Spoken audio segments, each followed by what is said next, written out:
now we've arrived, I think, in time. Yes, so we're super, super excited today to have David DeWitt to come and speak. He's a pioneering computer scientist. He's known for his work in scalable and parallel systems. He got his PhD at University of Michigan, where Stonebreaker was his TA, so pretty cool, pretty serious database credentials there. And then he became a professor at the University of Wisconsin, and one of the coolest things, I think, is he actually founded Gray Systems Labs as a current Microsoftie. It's like, I'm very starstruck meeting the person who was there when it all started. And they've done, basically he and Gray Systems Labs, they've done a lot of the foundational work of most modern parallel databases. And even we were just talking this morning about their influence on the cloud architectures. So he also developed the first relational database benchmark, which is pretty amazing. Many of us have done benchmarking. That is basically because of him. So feel free to ask him. I think he'll be around for a little bit for Stonebreaker stories or about the DeWitt clause. And yeah, I'm really excited to hear from him. Cool. Thank you. You know, I was a professor for a long time and got used to talking to large classes without a mic. So I'm really not sure.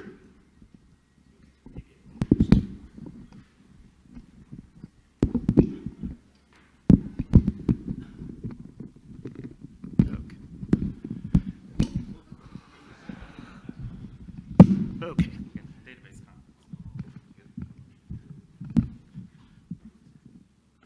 Okay, how's that? Is that good? Okay, thanks. I'm really not sure why I'm here. I left Microsoft in 2016. I had consulted for a few companies in between. Currently consult for Amazon, in full disclosure. But I'm really a retired guy, and I've spent most of my time either building wooden boats or paddling wooden boats. So if you want to talk about paddling in the Arctic, you should talk to me. But I was really thrilled to be invited. It's fun to come back and do a talk. Okay, more adjustment. And when Melanie invited me, I really had no clue what I was going to talk about. But then I remembered this Reddit post I had read recently. And the Reddit post basically was by some non-SQL person who said, wow, in 1986, Stonebreaker wrote this paper that predicted the future. And that made me realize that there are a lot of people that are truly ignorant of history. And I've been in this field, as Melanie said, I got my PhD in '76. And so I've been doing databases basically since then. By '86, there were actually two working parallel database systems, one available commercially, Teradata, and this project we had at the University of Wisconsin called Gamma. They were actually running queries in '86, so the Reddit people were a little out of date on their history. And I said, okay, I wanted to talk about database scalability. And I lump it into three sort of eras. There was this database machine era, which I'm going to cover briefly, and appliances, of which Teradata was one, Brittany was another. Then there became this huge roll your own era, which ran from mid-'85 to 2005, and now there's the cloud. And basically the cloud, as we'll see a little later, has changed everything. I apologize. I'm not a Postgres person. It inspired one of my other projects. I could do the same talk on OLTP scaling, because OLTP scaling has gone through the same revolution, largely driven by the early benchmarks that Jim did, the debit credit benchmark. And also, the NoSQL community is another hour-long talk that someone could give sometime.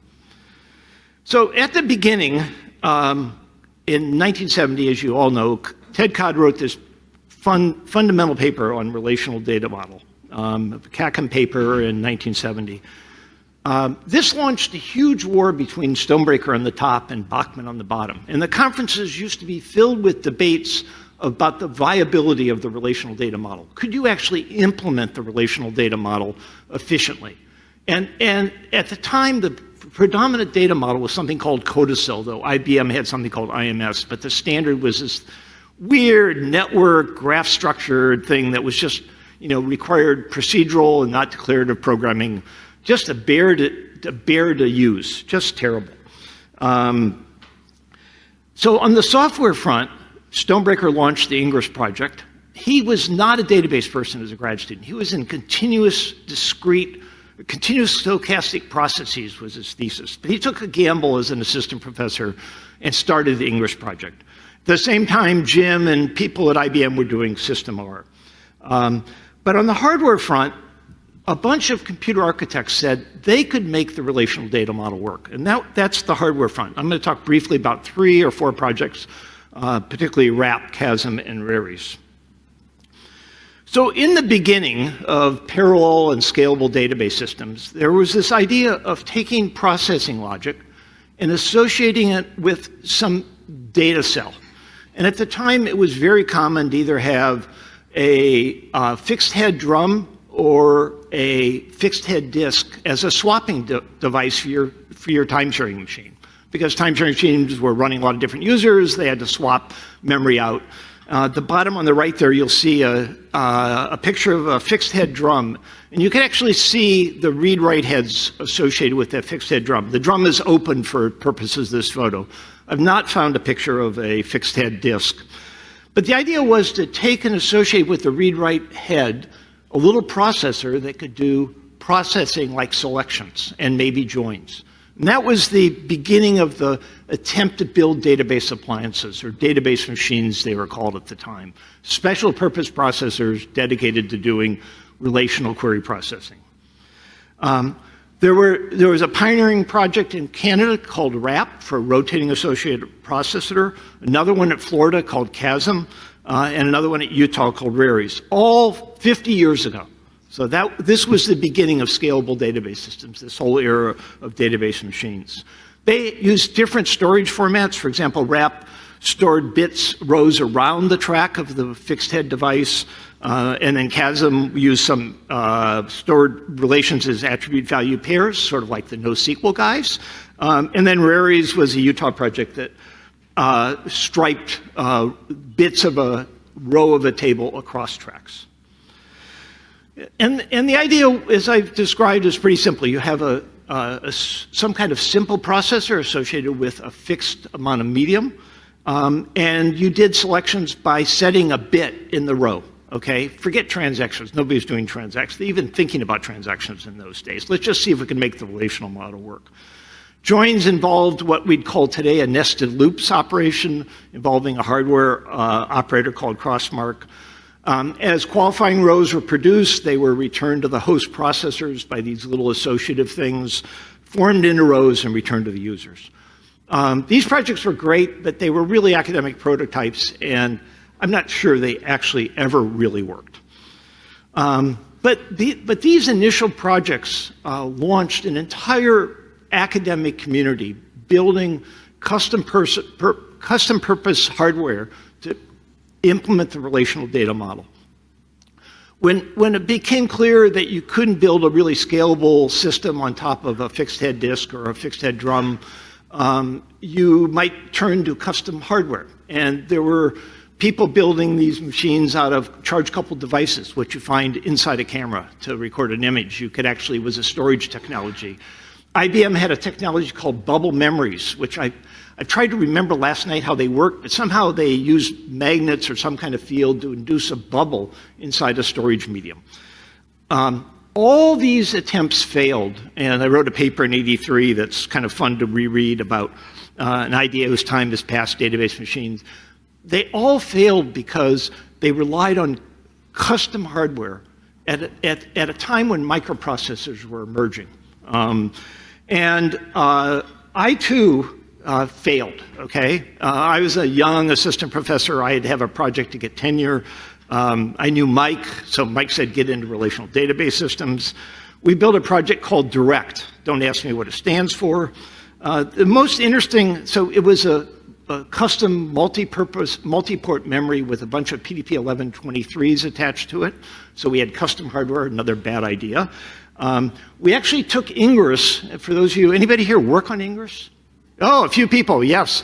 You know, Ingress in the beginning was 5 processes because it had to run on a PDP-1145. later became 2 processes. And to build direct, we took the back end of Ingress, the execution part of Ingress, which was the one variable query processor, and replaced it with our own software that ran queries in parallel on these PDP 1123s. It had a ton of bad ideas. If I look back, it was like, it got me tenure, but that's about all it did well, okay? Nobody knew at the time how bad it was until I did some follow-on work.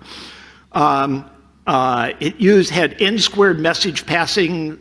It's just really bad. But it actually ran quell queries, and it's probably the first scalable database system that ran queries in parallel. And I had another good friend in addition to Mike, fortunately, as an assistant professor. Jim Gray became a really good friend. And when he saw the performance of this thing, he said, DeWitt, you'll never make parallel database systems work. Now, it prompted me, I had to, so I grew up, my undergraduate degree was in chemistry, my PhD was in computer architecture. But I as a chemist, I was used to running experiments. And I had to ask myself, how am I going to evaluate whether this thing is any good? And that's where the Wisconsin benchmark came from. So I designed, with a couple grad students, a simple query benchmark, which I still think is a really pretty good benchmark, to figure out whether it worked very well. So here's some fun performance results from 1983 paper. So, and this brings forward how far our community has come in terms of scalability. So here's the little query on the left, okay? It has two megabyte tables, okay? Okay, that's pretty small. That's like what I call a cell phone benchmark. Still I see people doing cell phone benchmarks. If it'll fit the cell phone, it's not big enough. It did a selection, it took one of those tables, threw away 90% of the rows, 10% selection, and then it joined the 2 tables. So here's some fun performance results. At the time, there was University Ingress and Commercial Ingress, okay? So that was, Commercial Ingress was Mike's first startup, RTI. There was Oracle, there was SystemR, which was the IBM project, and then there was this database system, Direct. So we ran about the same performance as University Ingress. The Oracle numbers were pretty funny.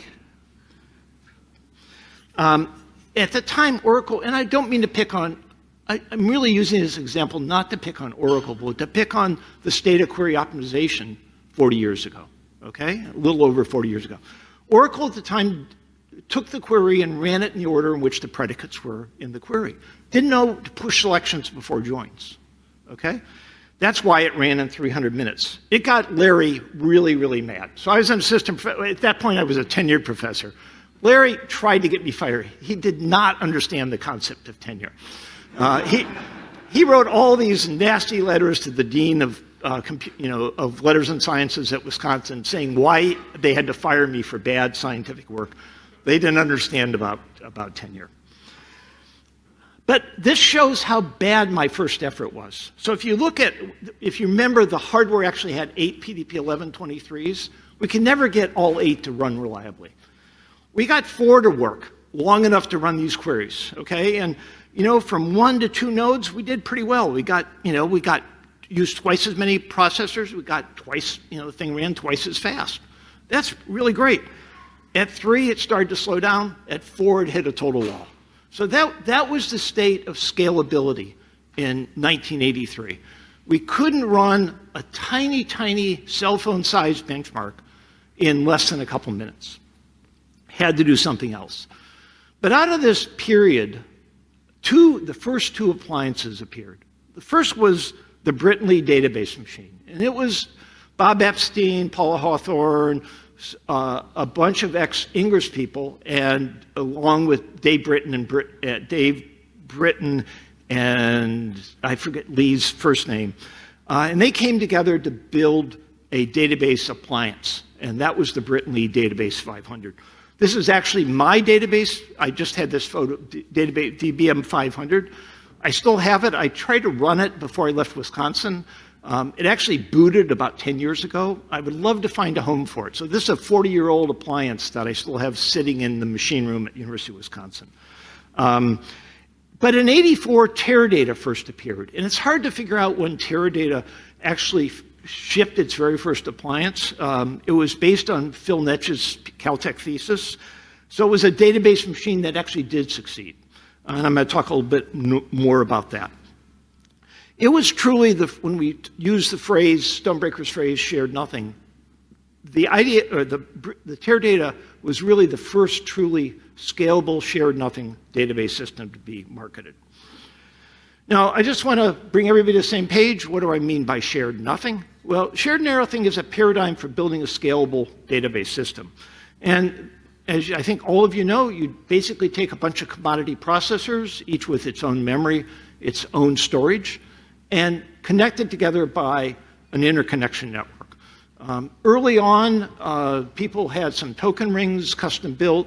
At this time, there was no commercial Ethernet. It was, Xerox PARC had it running in the lab.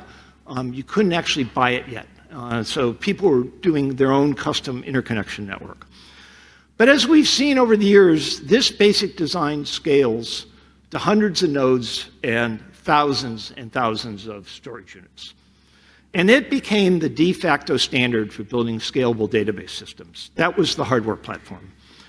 On top of that hardware platform, you had to have a way to spread the rows of the table across the storage units, okay? And that's something we call horizontal partitioning. Distribute these rows across the storage units so that you can do parallelism in parallel. Because one of the key lessons from the direct effort was it relied on too much message passing, and message passing was slow. And again, something we didn't know about. Also, by the way, back then, there were no network stacks. There was no TCP/IP that was available. You just couldn't, today it's trivial to build these things, but in those days you had to build your own networking stack first. What's interesting is this another Mike idea, okay? So in the mid-'70s, people were wondering how they were going to build a database system that had to be partitioned across geographic locations. So there was RStar, which was the IBM project. There was distributed ingress. And the idea of partitioning a table comes out of distributed ingress. We're going to put the rows that relate to customers in New York on a site in New York. We're going to put the rows that relate to customers in California. So we're going to partition by applying a predicate to the attributes of the table. New York rows will go on the site in New York, and then we'll run a distributed query across these nodes. It's interesting that basically never came to fruition. The whole distributed database system, communication networks got really fast, just never happened.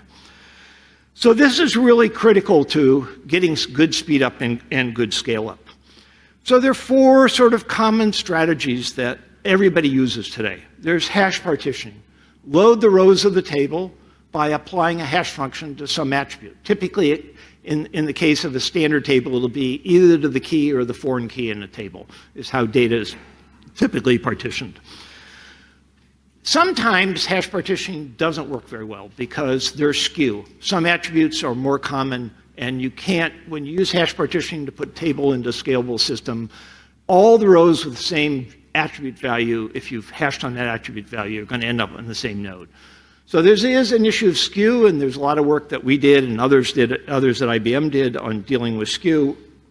Spreading the rows round robin is one way to handle the skew problem at the cost of subsequent query processing.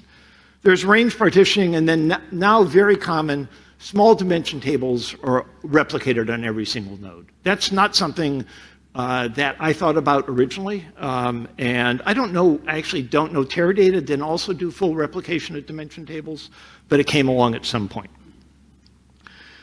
So as I said earlier, Teradata was the very first system to demonstrate true scalability. It was all custom hardware, so it was truly an appliance. Custom nodes built with 886 originally, and then 286, and then 386, Intel 386 CPUs. Custom interconnection network, which was a dual redundant tree network, and I've shown a little 4-node system here with one of the redundant networks at the top and the other one at the bottom. But again, custom, and it was a value routing network. so that when you're joining two tables, you have to bring the rows with the same join attribute value together. And the Ynet knew how to route rows being joined to the right node, or what they called an AMP in the system. Teradata had a fantastic success. It was a fantastic success by any means. Walmart was one, and and full disclosure, I've consulted for almost everybody but Google. So it's the only company, I think, big company I haven't consulted for. And I did consult for NCR and Teradata for a while. Walmart was one of Teradata's earliest customers. And one reason why Walmart was such a success, because every day data got sent to a Teradata machine in Bentonville. And they were able to analyze sales trends and restock, figure out what to reorder and what needed to be restocked. And they did this by using Teradata. And the latest data I had was in 2011, eBay, and that's now 14 years ago. They were managing 10 petabytes on a 256 node system. So it really was sort of an example of what scalability could do. But it relied, okay, so what did you do for your career? Well, it relied on custom hardware. And the trick was how to do this without custom hardware. So that's what I call the start of the roll your own era. Take commodity class CPUs, commodity networking stacks, Ethernet, token ring, sockets with Berkeley BSD, and then this Grace hash join algorithm. You say, how does that fit in with this thing?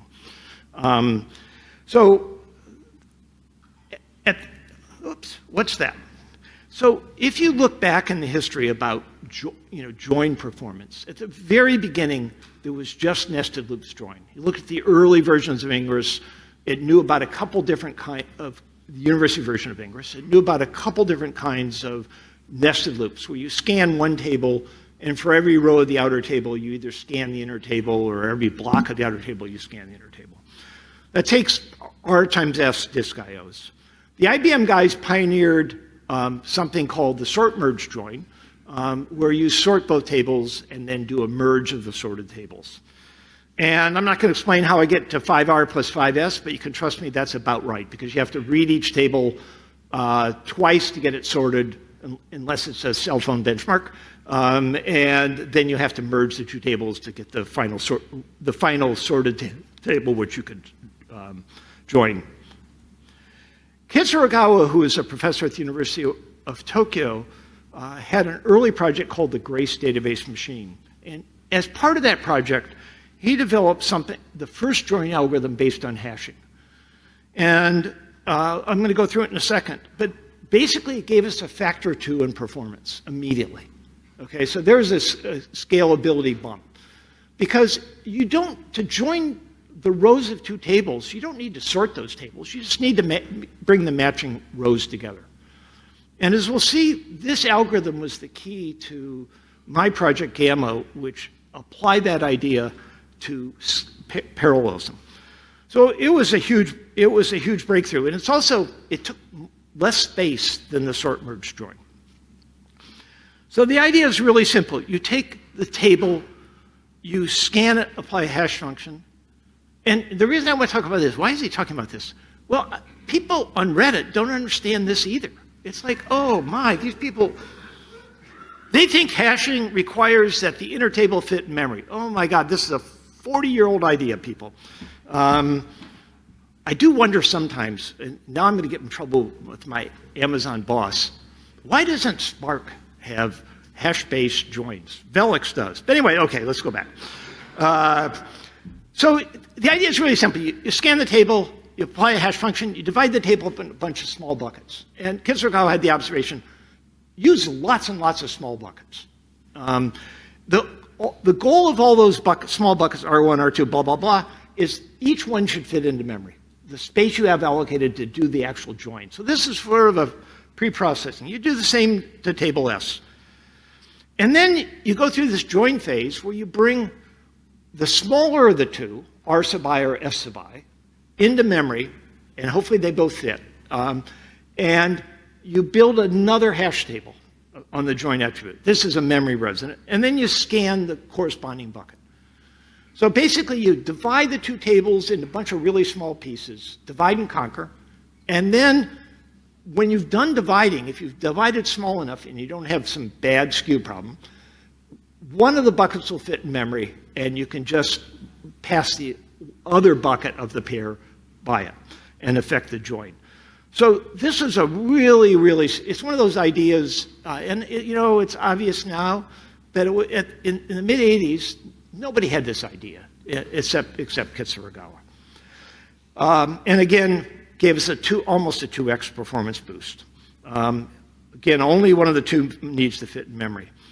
There are a zillion of follow-on papers. People are still writing a paper. And the goal is that you don't need to necessarily flush all of the first table out of memory. You can keep as much of the smaller table in memory as possible. Stonebreaker and I did a paper in '84 called Hybrid Hash Join. Jim Gray and Zeller at Tandem did something adaptive. It goes on. There are probably 200 papers written on how to improve this basic idea. And most recently, Mike Carey and Freitag and one of Carey's grad students wrote, if you ever want to know definitive answer on how to implement this Grace hash join in the most effective way, look at that VLDB 21 paper. It's just like totally covers the basis and hopefully puts the field to rest. Now, let me turn to joins for a few minutes. So in a shared nothing system, we want to join these two tables. We'll assume a 3-node system. Assume we haven't loaded the table in a very convenient way. One table is hashed on A, the other table is done with round robin, and we want to join these two tables on R.B equal S.B. Now, this requires a step that the MapReduce people call shuffle. It's a good name. I called it repartitioning. But basically, you need to move the rows of R and S around so that rows with matching join attribute values are on the same node. So that we shuffle the data. And Teradata did this by using this special network, this basic network that was designed to shuffle rows. And the success of this, of my career, was probably realizing that I could steal Kitsuragawa's idea and use hashing for redistribution. As the Gamma project, or as the Direct project showed, doing it with message passing, a centralized thing, wasn't going to work. And we realized early on in this project that we could use the Grace join to parallelize, the Grace join idea to parallelize hashing. So here I've shown a little slide. We got 3 nodes. They each scan their piece. They produce 3 pieces. They shuffle. And at that point, node 1 has all the green stuff. Node 2 has all the blue stuff. Node 3 has the yellow stuff. We do the same thing to table, the other table being joined. And now we've shuffled the data to the point and simplified the problem. Notice the shuffling all happened in parallel. There was no centralized control. We just launch it. When we have a failure, we have to clean up our mess. But once we've shuffled the data, then we can do the joins in parallel. And this allows us to scale joins really effectively.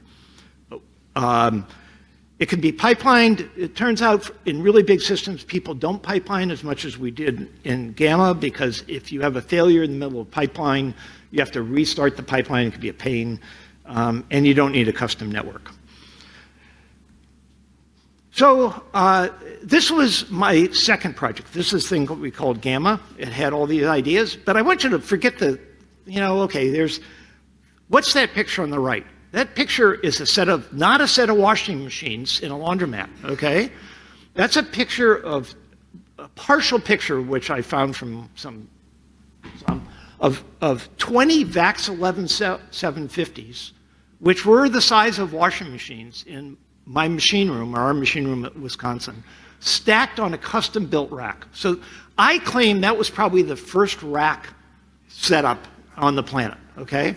This was 1986. They were half-MIP nodes. They weren't especially powerful. We actually ran our own custom operating system on it.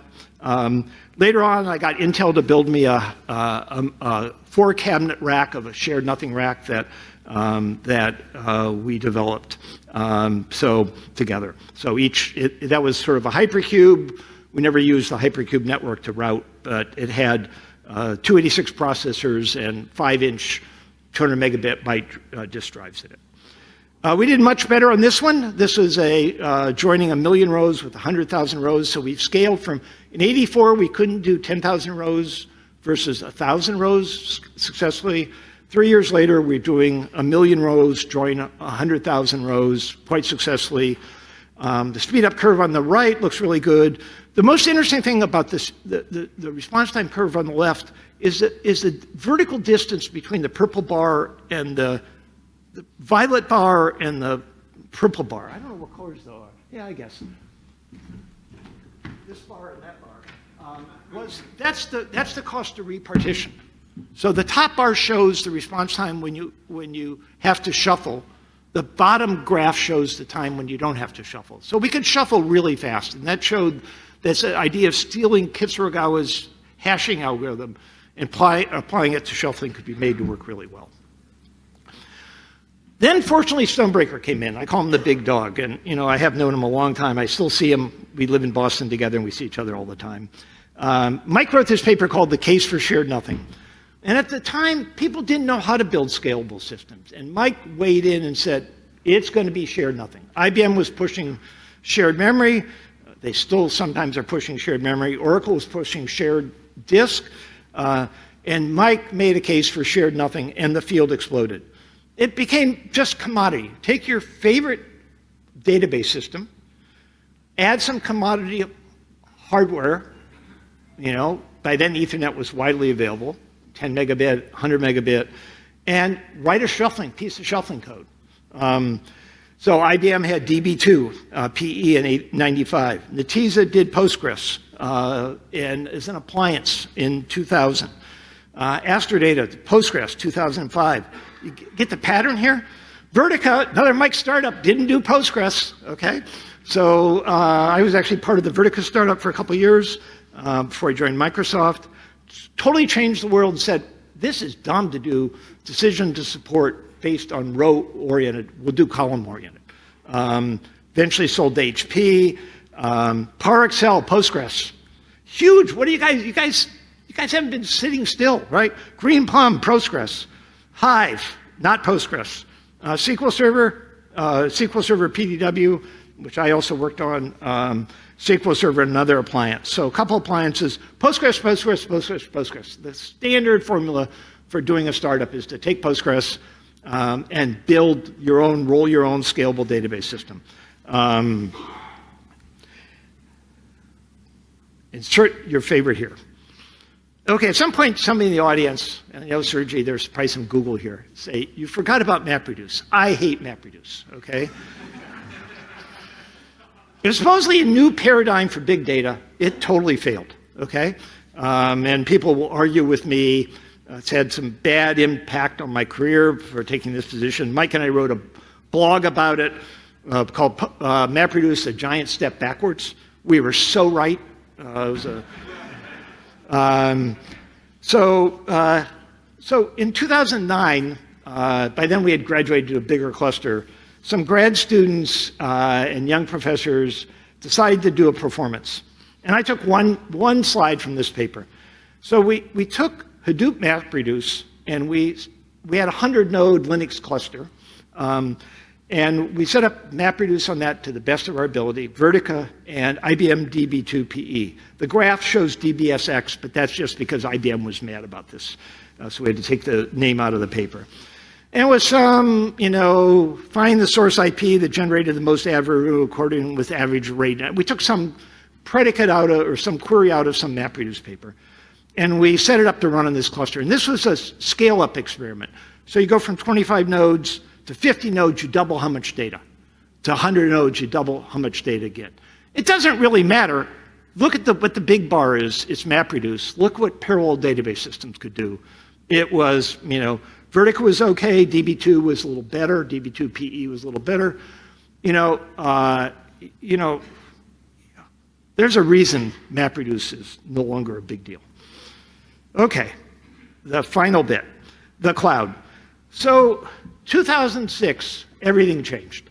Amazon blindsided everybody by releasing EC2 and S3. It caused an amazing paradigm shift in our community, as you know. And again, I feel guilty being up here and not talking about Aurora Postgres, okay? I mean, hugely successful product. I'm a data warehousing guy. Scalable compute on demand. Infinite storage. I spent a couple years at Splunk. Many of our Splunk customers put a terabyte or two of data into S3. I never figured out where Amazon got all the disk drives to hold all that data.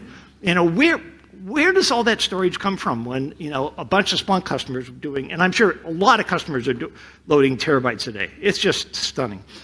Infinite, fault tolerant, low cost, world changing. No CapEx and lower OpEx.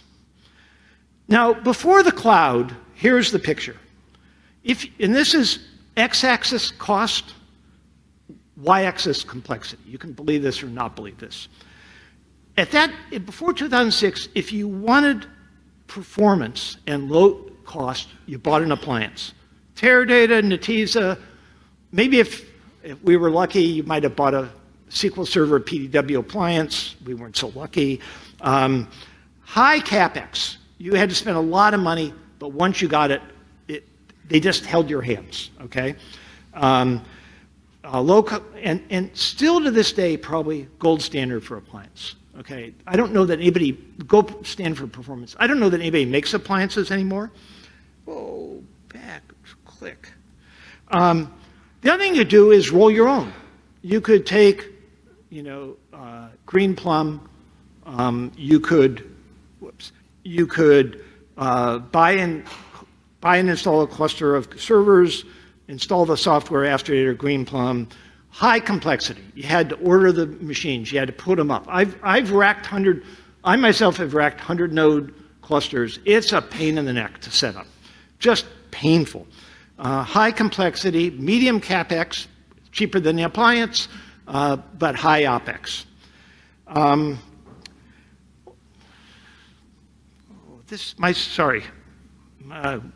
With the cloud, you could just use a database system. You could just go to Amazon Redshift and start running your queries, load your data and start running your queries. The other reason for cloud, if you buy an appliance, you got to order it, you got to wait for it to be delivered. The satisfaction is a long way off, okay? It's a little faster to go buy a set of Dell servers and put them in your machine room, wire them together, install all the software.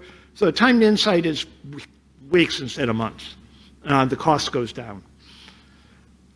I know people complain about cost today in the cloud, but the cost is still lower than buying an appliance, and the time to insight can be in minutes. And finally, if you want to change the size of your appliance, before you had the cloud, you had to go order an upgrade. It took a long time. Enroll your own, you had to do buy new machines and install them and repartition your data. Cloud, again, dynamically adjust capacity. I'm going to annoy someone because I left someone off this slide. The list goes on forever. Redshift, Snowflake, Databricks Spark, EMR Spark, Apache Spark running all these different places. Google BigQuery, Athena/Presto, SQL Synapse, whatever it's currently called. DuckDB, insert your favorite here. It is just, the cloud has made it so easy for players to get into this space. And again, they're all, until Snowflake, which I'll get to, they're all following some of the main ideas that we first had for shared nothing. I want to talk about three quickly. There's Redshift the first. There's Snowflake, in my mind, the most innovative, and I'll come back to that. That was two ex-Oracle guys and some Microsoft guys really totally changing how we build scalable database systems. And then there's Databricks Spark, which has really become the elephant at this point. I'll just talk briefly about each of those three. I'm not saying anything about the rest just in interest of time. They all have something interesting about them. And they all have sort of their customer bases. So Redshift, it's hard to figure out a date, but I asked Ippo, who's one of the key guys in Redshift, supposedly GA in 2013. So there was a lag between when Amazon launched the cloud and when Redshift first appeared. Based, again, PowerXL and Postgres. So, and it was, if you will, a lift and shift. Take PowerXL, move it to the cloud. I was told at some point that they wanted to buy Vertica, but Vertica was too expensive. And they got PowerXL much less than they would have had to pay for Vertica. Leverages all the AWS services, EC2 instances, S3 storage, and virtual private cloud. If you dive inside, it looks like a classic shared nothing. There's a leader node, single leader node to which you submit queries with some catalog. I've glossed over things like Redshift Managed Storage. There are a bunch of nodes. The nodes have something called a virtual CPU, which is a slice. So there are some number of compute nodes inside. There are a fixed number of slices per node, which I still don't, even though I work at Amazon, I don't understand why this is. And you partition the memory, the storage, and the compute among these slices. And then it has hash, which is carried over from the original ideas of shared nothing, full replication, which I call all here, and round-robin partitioning to deal with skew. It's because it relies on S3, it had the advantage of having a pretty unique approach to fault tolerance. Teradata replicated its data, as did Vertica. So before you had S3, you had to figure out how you're going to deal with node failures. And so the typical approach was to take every table, or the rows of every table, and put them on a different storage device attached to a different part of the network. In the case of Teradata, we had these dual networks. But in Redshift, and because it had S3 as its basic infrastructure, you could also back up the table in S3. And you actually, as the system has evolved, stuff gets cached in and out of the local storage. So this meant if you had a really catastrophic failure, you could start over from S3. And then S3, as you know. Now, Snowflake wasn't far behind, okay? October 2014. And it really, in my mind, was groundbreaking. So it was the first scalable database product. So think Redshift was a lift and shift of PowerXL. Snowflake was two Oracle guys, maybe three Oracle guys, who had worked in shared storage, who figured out a way of building a scalable product around shared storage. So Snowflake totally changed, instead of being storage tightly coupled with the compute nodes, storage was now in the cloud. Compute separated. This totally changed things. It was a complete game changer from shared nothing. Leverages AWS extensively, tables stored in S3, but cached locally, and clusters of EC2 instances. I'm going to come into that. And then external tables, which I think also have become hugely important. So it's a sort of three-tier architecture. At the bottom, there's storage. That's where the tables live permanently. In the middle, there's something called the compute layer, which has the nodes, if you will. They call them virtual warehouses. And virtual warehouses are just a bunch of EC2 instances that are sized. I'll come back to that. The disk are used, the local disk are used for caching only, no long-term storage. They actually read and write in really small blocks because they have to do updates, okay?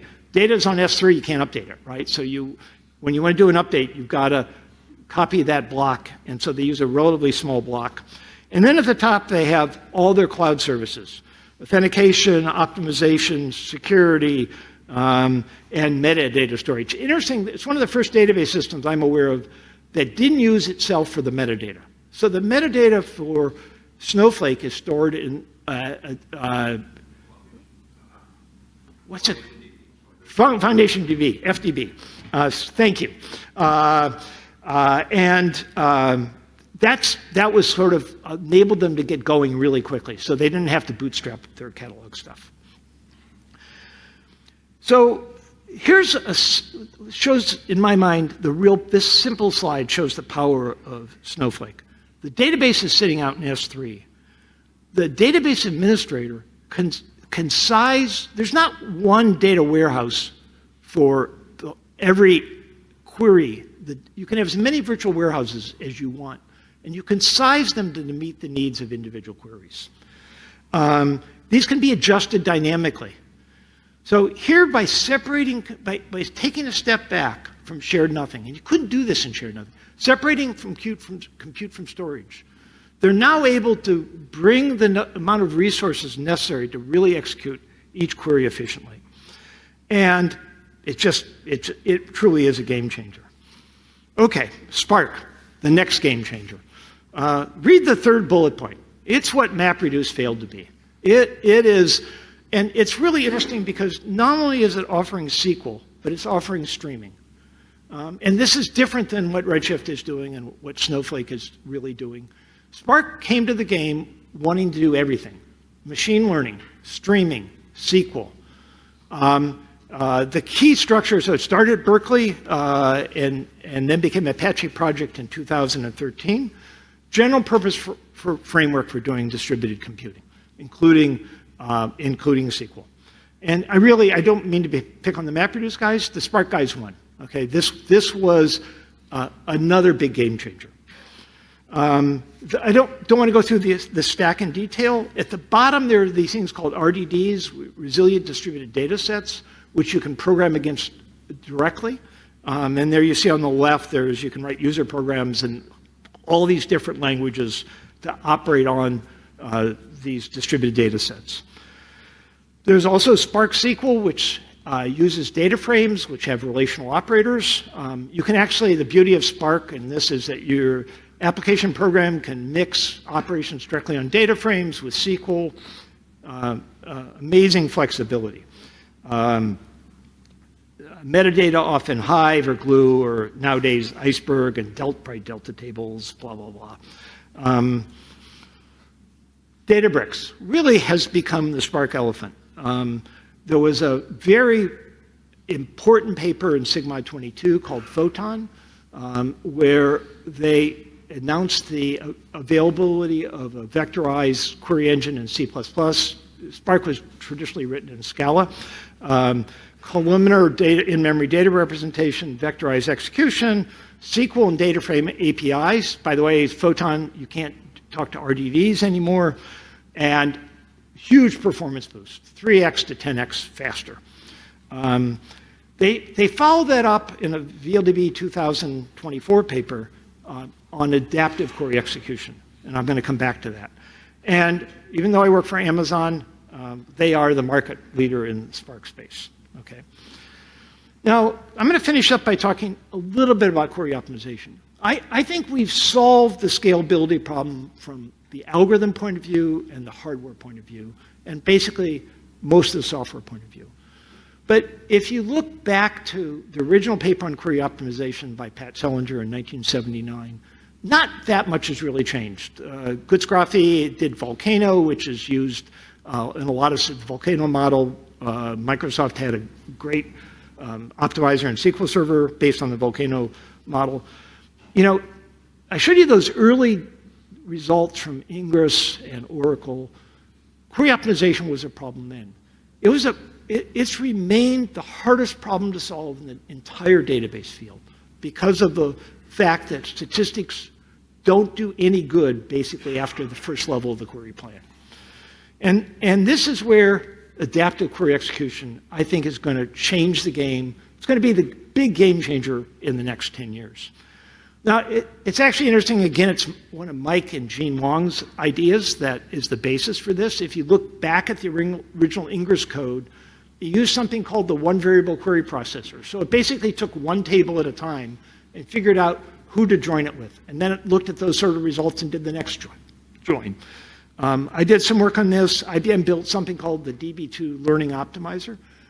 Nobody released this until Databricks. And the reason IBM didn't release it, I've been told, is they're so afraid of customers having regressions. Okay? Everybody that works on a query optimizer just hates the concept of a regression in a plan. You have an important customer, you bring out some new release, the query runs slower. Databricks took a gamble and did AQE. Now, the idea is really simple. You optimize the plan, you save the estimated stats, you run the first level of the query plan, you look at the estimated stats versus the actual stats. If they're relatively the same, you keep running the query. If they're not the same, you pause execution. In the case of Databricks, sometimes they'll kill a plan at the first level when they see that they're way off, and then they'll re-optimize. And this is why I think Databricks is way ahead of everybody else, and why I think they are the elephant. They've got a super fast memory columnar executor written in C++, and they have AQE. Okay, thank you for inviting me. It's interesting, in 50 years, we've gone from being able to barely query a couple 2 megabyte tables to working on terabyte tables. Queries on terabyte tables are now just commonplace. It's really been an interesting lifetime for me to see this. But, as I said earlier, Mike and I are really good friends. I've known him, since 1970. I see him all the time. Every time I see Mike and he starts talking one size fits none, because there's another famous paper, one size fits none.